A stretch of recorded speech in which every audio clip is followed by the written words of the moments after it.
Meus amigos do Espírita Pop, sejam bem-vindos a mais um programa. Estamos juntos aqui há tanto tempo, trazendo sempre um tema mais cotidiano, um tema mais da galera aí para poder trocar e vincular com a cultura pop. E nada mais pop, gente, do que o mega popstar de todos os tempos, Jesus de Nazaré, Jesus Cristo. Então, o tema de hoje é Jesus. Quem foi? Fica com a gente aí, pessoal.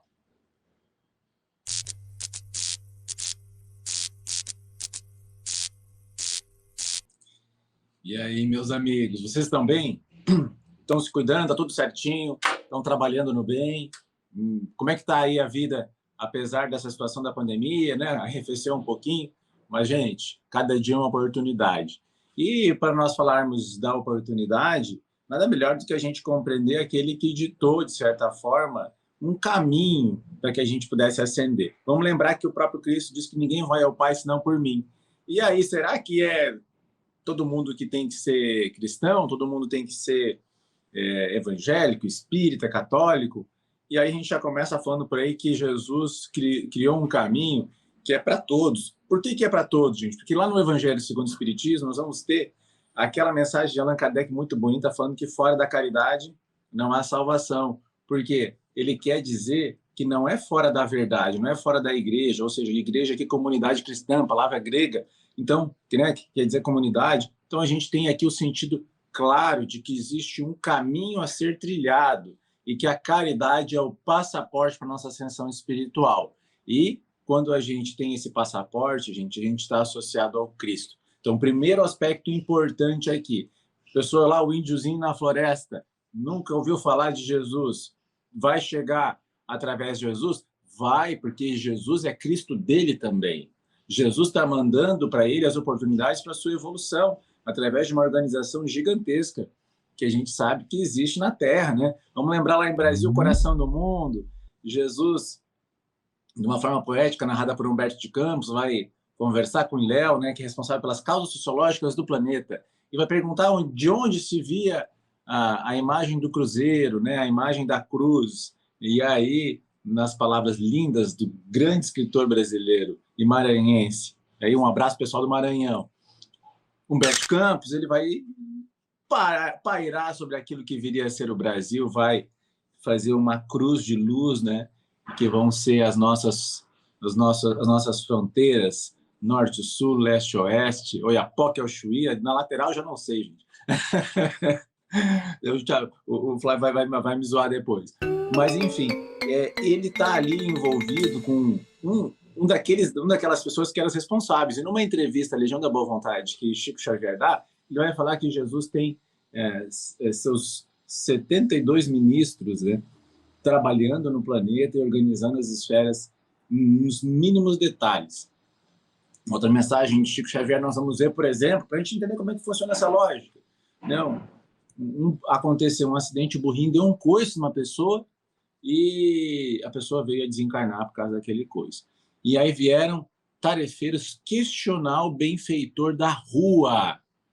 Então a gente começa a entender que existe em cada rua, em cada região, aquilo que intuitivamente os romanos tinham, dos espíritos, né, terem uma responsabilidade por cada setor, os gregos, a mitologia africana, de você ter, né, um deus dos mares, um deus do comércio, um deus da agricultura, ou ter espíritos afins para cada área. Isso existe, gente. Essa é uma representação dos espíritos encarnados. Vamos supor, você sempre foi muito bom na agricultura, você foi um agrônomo, né? Aí o que aconteceu? Você chegou no plano espiritual, trabalhou bastante, a pessoa do bem, não, ó, você vai ajudar a cuidar desse pessoal que está nessa lavoura. É nesse sentido. Então, vamos lembrar que só existe Deus, Espírito e Matéria. Então, todos os espíritos estão no mesmo grupo, não existem espíritos diferentes, existem espíritos que estão lá naquela função. E só para não terminar o caso do burrinho, para deixar vocês curiosos, o que aconteceu com o burrinho? E o burrinho estava sendo muito espancado, muito judiado. O benfeitor da rua tentou de tudo para fazer com que ele tivesse, né, que o homem parasse porque ele estava cansado, estava exaurido. E aí o burrinho, num espasmo assim de desespero, deu o coice e acabou o homem sendo ferido de morte, porque ele não soube respeitar, né, o limite do animalzinho. Então, aí, eu já trouxe isso, porque tem uma outra história vinculada a Jesus para a gente entender um pouquinho. Uma mulher encontrava Jesus no final da sua trajetória, na entrada de Jerusalém, lá no domingo, né, no domingo de Ramos, e aí, quando Jesus está entrando, uma mulher disse, Senhor, me diz o que eu posso fazer pelo teu reino. E aí Jesus olha para ela assim, ó, leva esse burrinho, dá água e alimento para ele, que ele está com sede. Aqui a gente já teve a dimensão de quem foi o Cristo. O Cristo, como nós sabemos, né, por dois grandes gênios da humanidade, Kardec e Descartes. A galera que fala mal de Descartes já tem que ler, gente. Vai ler o Discurso do Método, vai ver o filme do Rossellini, né, Descartes, filme italiano maravilhoso. Descartes era uma pessoa holística, tinha a compreensão da realidade espiritual, da realidade material, que fizeram lá com a obra dele é mais ou menos culpar Santos Dumont porque inventou o avião, culpar Graham Bell porque inventou o telefone, e uma pessoa passou um trote. Não vamos vincular as coisas, né, gente? A descoberta do método científico revolucionou a nossa vida, permitiu o avanço da ciência, permitiu a cura de doenças, porque a gente objetivou e conseguiu, de alguma forma, né, criar as profissões, como a gente conhece hoje, de uma forma mais científica, com mais pesquisa. Mas, enfim, os dois falam a mesma coisa, e nós vamos lembrar que na Revista Espírita falam que sem Descartes não seria possível o espiritismo. Então, o que Descartes vai falar no Discurso do Método? O que Allan Kardec vai falar na Introdução ao Livro dos Espíritos? Existe Deus, Espírito e Matéria, né? E a compreensão de Descartes é muito legal para explicar Deus, né? Se não fosse eu não sendo perfeito, meu pai não sendo perfeito, meu avô não sendo perfeito, e eu consigo compreender a perfeição, é porque ela existe no começo de tudo, e é o começo de tudo, a causa primária de todas as coisas é Deus. Olha que bonito, né? E Allan Kardec vai dizer, com outras palavras, a mesma coisa. A matéria existe, nós estamos em meio a ela, né? E a frase célebre, famosa de Descartes, cogito ergo sum, né? Cogito, porque cogitar é quase melhor do que pensar, né? Cogito logo existo, ou penso logo existo. Aí nós temos a compreensão de que nós temos, de fato, um espírito. E aí, Jesus é um espírito, ou seja, ele é um filho de Deus. E aqui eu já vou fazer um parênteses para que a gente entenda um pouquinho. Livro A Caminho da Luz, gente. Caminho da Luz, livro maravilhoso, explicando a ação do Cristo no mundo. O Brasil Coração do Mundo explica a proposta do Cristo no Brasil, e A Caminho da Luz, uma proposta mais planetária. Lembrando que nós não somos a primeira civilização aqui na Terra, né? Nós estamos aqui há 10, 12 mil anos, mas tiveram outras civilizações, A Caminho da Luz vai falar um pouquinho sobre isso. E aí, nós sabemos que a Terra tem em torno de 4 bilhões de anos. Opa, se tem 4 bilhões de anos, e nós? Né? Será que nós nascemos só na Terra, não viemos de outros lugares? Possivelmente somos exilados do sistema de Capela, viemos para cá para dar uma aprendida, andamos derrapando da curva lá, não aproveitamos nossas oportunidades, a grande maioria de nós tem esse vínculo, né? Isso está lá no livro Caminho da Luz, e Jesus nos acolheu aqui. Mas é muito interessante, se Jesus fez a Terra, organizou a Terra como está lá em Caminho da Luz, há 4 bilhões de anos atrás, ele já era um Cristo nessa época. E nós vamos lembrar aqui, André Luiz, lá em Evolução em Dois Mundos, ele vai falar... Não, acho que eu confundi o nome do livro, né? Depois eu vou corrigir, o Flavinho põe aqui na descrição para vocês. Que nós nos desenvolvemos da ameba, do ser unicelular, até o estado nominal, 1,5 bilhão de anos. 1,5 bilhão de anos. Gente, então Jesus já era Cristo há 4, quando nós éramos uma ameba. Então, esse é o Cristo, gente. Muito maior do que a gente pode imaginar. Eu tive a oportunidade de ir a São Paulo esses dias, quero mandar um abraço para o pessoal de Mirassol, ela nos acolheu com muito carinho. E lá, um dos amigos pessoais de Chico Xavier tinha a chave da casa de Chico Xavier, só Adelino da Silveira. Estava lá, depois encontramos o seu Dirceu Abdala, também, que faz a pomadinha, o Vovô Pedro, que em cada centro espírita tem um nome, né? Outros é unguento Eurípides, outros é unguento Chico Xavier, de repente vocês têm por aí. Ela é uma homeopatia, mais ou menos assim, ela tem prana, fluido vital na linguagem kardeciana. E aí, aquilo tem uma função terapêutica. Então, a gente vai aprender a fazer a pomadinha. Se a comunhão faz a pomadinha também. E aí, o Dirceu, na sua fala, falava que Jesus governava 4 planetas que Chico Xavier tinha contado para ele. Sabia disso? Sírios, de onde vem Alcione, do livro Renúncia, né? Aquele já é um espírito feliz. A Terra, Quirón, esse planeta de Capela, Por isso que, também no livro Renúncia, quando eles... aliás, ele fala de Sírios, né, que guarda profundas afinidades com a terra, e também por isso que nós recebemos tantos espíritos vindos de Capela, de um dos planetas de Capela, porque o Cristo também governa aquele planeta lá, e segundo ele, mais um planeta em formação. E aí eu achei muito legal, porque a gente começa a compreender que o Cristo, gente, é muito maior do que a gente pensa. E eu tive a oportunidade, estou terminando, de ler o Novo Testamento inteiro, achei muito interessante, porque a gente tem uma visão mais completa do Cristo. Uma vez a Nete Guimarães falava assim, o espírita tem que ler Jesus, tem que ler o Evangelho, né? Não havia nem lido as bem-aventuranças, quanto mais o Novo Testamento inteiro. Aí fui lendo sem compromisso, botei na porta de casa, cada vez que eu entrava, eu lia, e aquilo tinha até uma função legal, né? Porque muda nosso quadro mental, e a gente entra em casa com outro espírito. E sem compromisso de tempo, fui lendo, fui conhecendo um pouquinho mais Jesus. Mas quero deixar uma dica muito importante, que é o livro Boa Nova, que é uma obra surreal, gente. Talvez uma das grandes obras da mediunidade de Humberto Campos, que aí nós vamos ter, né, falas diretas de Jesus, e a gente começa a ver o quanto Jesus tinha uma ternura surreal, gente, uma ternura surreal. E Chico Xavier também presenteava alguns dos seus amigos com a obra, uma obra pop, né? Uma obra que ela tornou Jesus muito, muito pop ao falar de uma possível viagem no tempo, onde cientistas teriam encontrado Jesus, Operação Cavalo de Troia, o livro 1. E Chico distribuiu esse livro para muitas gentes. Uma dessas pessoas que falou comigo foi Leonardo Meirelles, lá de Niterói. Deixa um abraço pessoal de Niterói. Mas também ouvi do próprio Adelino da Silveira, John Harley, outros tantas pessoas que receberam a obra de Chico, né? E assim, não é a obra toda, né? O Chico falou da primeira, porque são diálogos de Jesus e tem uma pesquisa histórica muito importante. E aqui tem um detalhe que o Chico falava muito disso. Muitos dos escritores, diretores de cinema são médiums, gente. Estão ali, às vezes, lembrando, às vezes conectando com o mundo espiritual. Nós temos uma música muito famosa de Almi Sater, né? Que ele fala isso, que isso aqui foi psicografado, né? E uma das músicas que faz a gente lembrar que existe algo bonito na vida, né? E além das questões mais imediatas. E é isso, né? Tocando em frente, como diz o Almi Sater.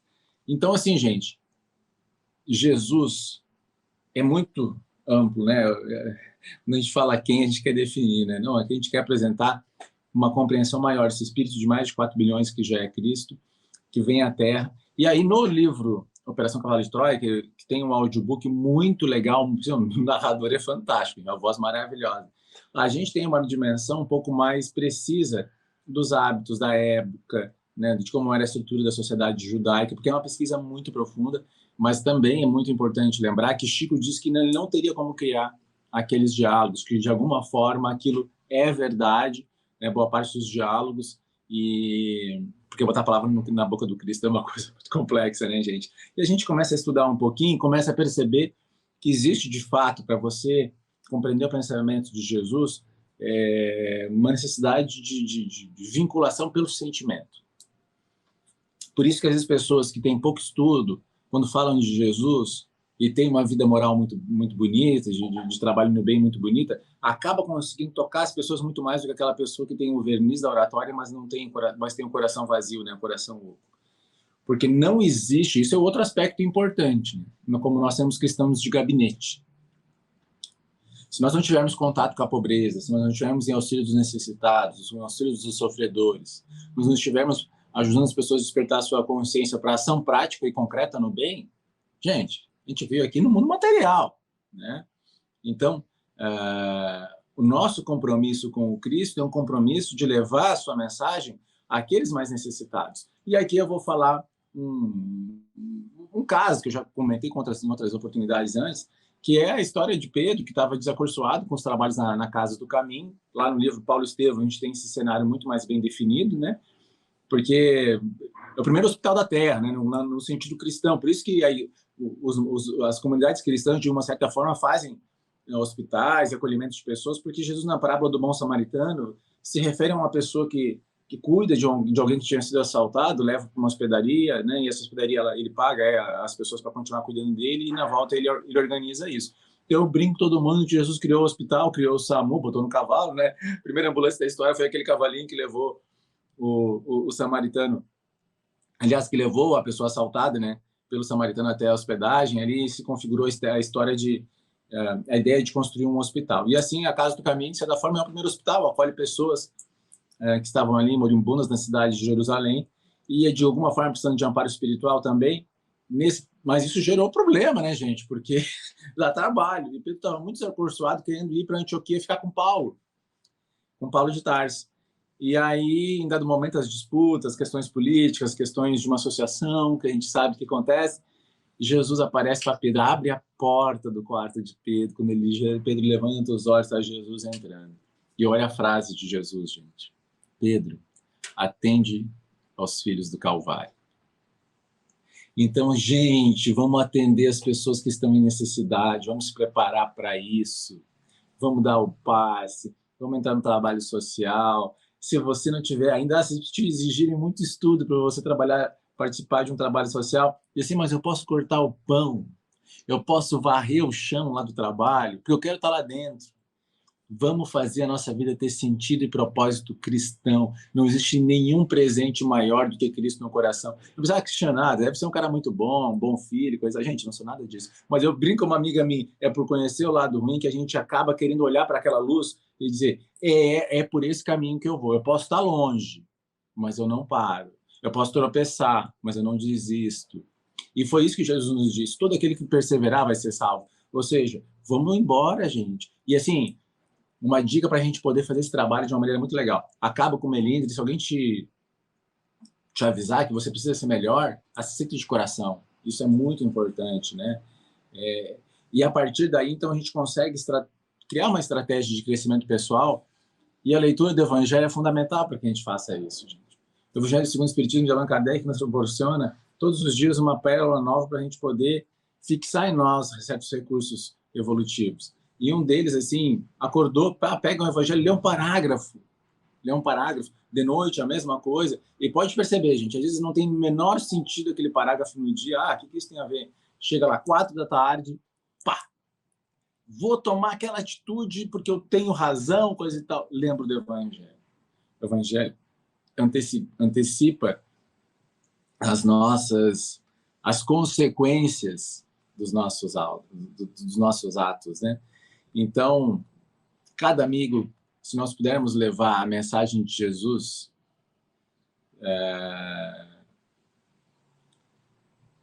para adiante, nós vamos lembrar o encontro de Jesus com Eurípides Barçanufo, onde Jesus chorava, né? E aí Eurípides dizia assim, você chora, Senhor, porque as pessoas não conhecem o teu evangelho? E ele diz que não é por isso. Eu choro pelas que conhecem e não praticam. Então, cada um de nós que foi abençoado, agraciado nesse Brasil cristão, que a gente possa levar o Cristo para frente. E outra coisa legal, gente, legal, o encontro de Jesus com a esposa com Simeão, Ana, né? E Lívia, do livro Há 2000 anos. E depois o encontro com Emmanuel, né? Ele conversa tanto com a Lívia quanto com o Emmanuel sobre a necessidade de eles assumirem a sua postura. Ele diz para Emmanuel, se tu tivesse me encontrado durante o dia, tu teria aproveitado essa oportunidade para sempre. Porque Emmanuel vai meio escondido num horário que ele pudesse encontrar Jesus para curar a filha dele, né? Na época, Publio Lentulus. E às vezes a gente tem a ideia de que a gente tem que se esconder para fazer o bem de uma maneira que, não só o bem, para estudar, né? Antigamente a gente tinha o preconceito porque a gente era espírita, as pessoas não tinham preconceito. Enfim, olha que importante, assim, Jesus, mas a lição forte dessa passagem é que Jesus nos chama como nós somos. Lívia colocou uma roupa lá mais simples, coisa e tal, e ela tinha que ter ido com a roupa romana, porque isso teria, na época, uma repercussão necessária à defesa de Jesus, da causa cristã. Claro que a gente não vai ser com a roupa de festa apenas centro espírita, não é isso, gente, é porque lá as sociedades eram tão separadas e as etnias eram tão separadas que, tipo assim, era quase como você trocar de etnia. Então, era desnecessário ela fazer essa troca, entendam?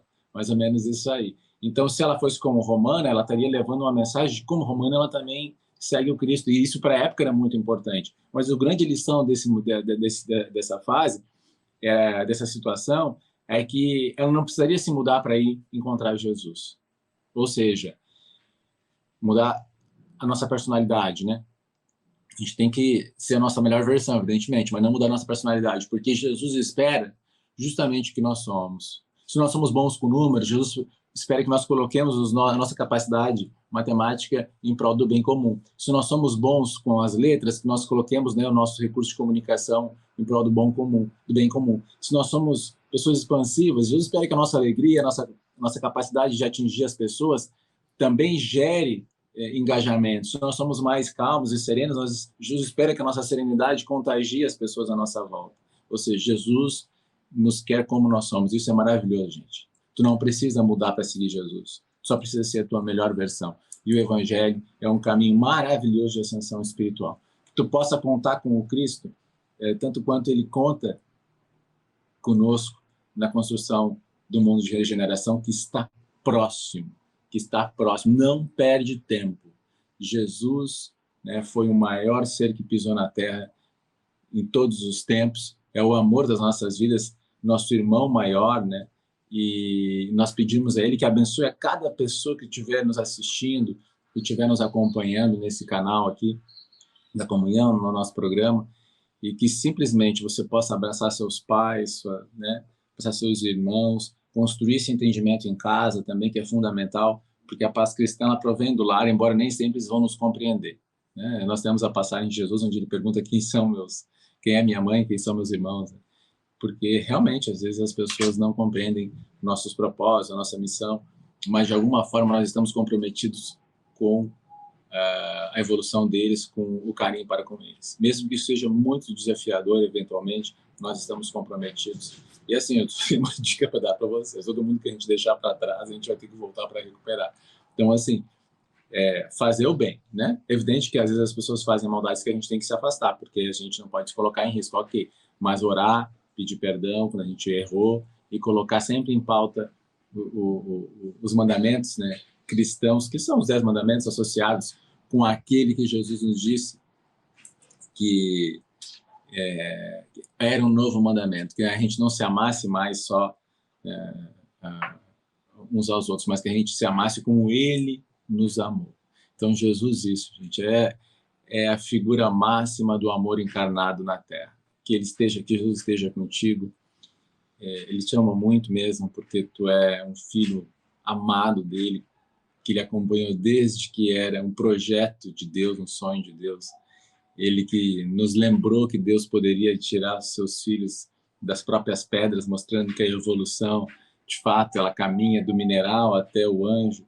Então, nós estamos diante daquele que nos ama profundamente. Estejamos dispostos a trabalhar nesse serviço tão gratificante que é sentir Jesus e viver a sua proposta. Na dúvida, não se esquece que ele nos convidou a ver ele em cada pessoa. Porque quando eu tive fome, me deste de comer. Quando eu tive sede, me deste de beber.